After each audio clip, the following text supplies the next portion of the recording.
Good morning friends. आप बात कर रहे हैं आज सेकंड पार्ट की। ये है ऑपरेटिंग एआरएमई मेडिकल वैन के ऑपरेटिंग रूम की बात करते हैं। अब देखते हैं इस ऑपरेटिंग रूम में क्या क्या फैसिलिटी होती है। इसको खोलते हैं जैसे ही ये स्लाइज एरिया आता है। ये डबल साइडेड गेट है, तो यहाँ स्लीपर वगैरह इस यहाँ खोली जाती है और स्लाइज एरिया बोलते हैं। अब इसके बाद में इस गेट को ओपन करते हैं। ओपन करने के बाद में ये जो इंटरफेस देख रहे हो आप, ये स्ट्रेचर टाइप का इंटरफेस है और ये इक्विपमेंट रखने के लिए डॉक्टर्स अवेलेबल रहता है इसके अंदर, और नर्स जो इक्विपमेंट सारे अवेलेबल रहते हैं, तो वो सारे इक्विपमेंट इसी के अंदर रहते हैं। अब ये जो आपको एसी लगी हुई होती है, साइड में जो केबिन दिख रहा है, ये शेडोलेस लैंप स्विच होते हैं, ताकि ये भी कोई भी जो ऑपरेशन वगैरह करते हैं तो वो शेडोलेस लैंप ऑन करके ही करना पड़ता है। अब ये देख रहे हैं जो एसी लगी होती है, उसके बगल में जो नीचे दिखाई दे रहे हैं आपको, ये डिफिब्रिलेटर हैं। अगर कोई अनकॉन्शियस पेशेंट है तो उसको कॉन्शियसनेस लाने के लिए उसको चार्ज दिया जाता है, जैसा आप फिल्मों में देखते हैं, तो उसको बोलते हैं कार्डियक डिफिब्रिलेटर। तो ये एक नॉर्म्स यहाँ पे रखा रहता है ताकि अर्जेंसी में आप इसको यूज़ कर सके। अब जो देख रहे हैं आगे जो ऑक्सीजन सिलेंडर जो दिखाई दे रहे हैं, ये नीचे से ब्लैक और ऊपर से वाइट, इसी को बोलते हैं ऑक्सीजन सिलेंडर।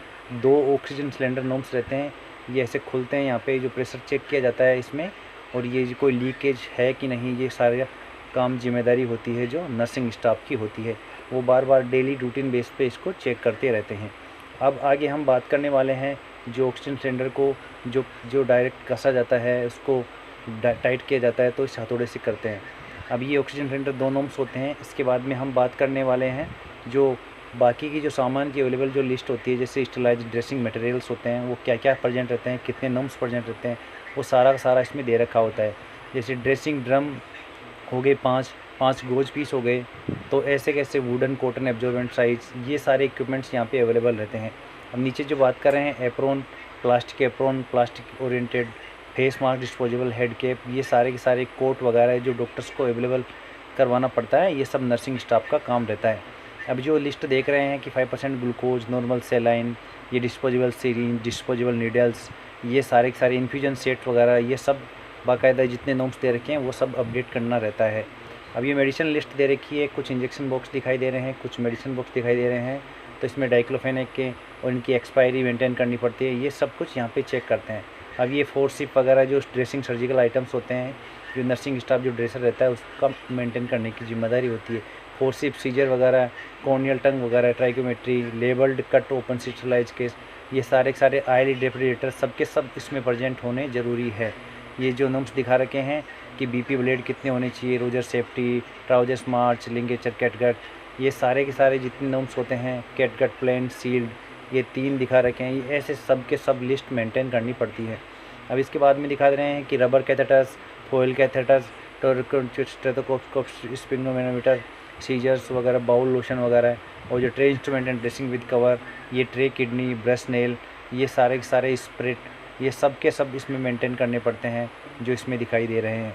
तो ये जो आपको सामने दिखाई दे रही है स्ट्रेचर, इस पे पेशेंट को लेटाया जाता है, जो डॉक्टर होता है उसका ऑपरेशन करता है, इसीलिए इसको ऑपरेटिंग रूम बोलते हैं। और ये जो आपको दिखाई दे रहा है, ये लाइटिंग आती है ऊपर नीचे करने के लिए, जो पेशेंट को ऑपरेशन करने में सहायता करती है। अब ये सारी की सारी जो फैसिलिटी रहती हैं, ये मेडिकल वैन के अंदर अवेलेबल रहती हैं।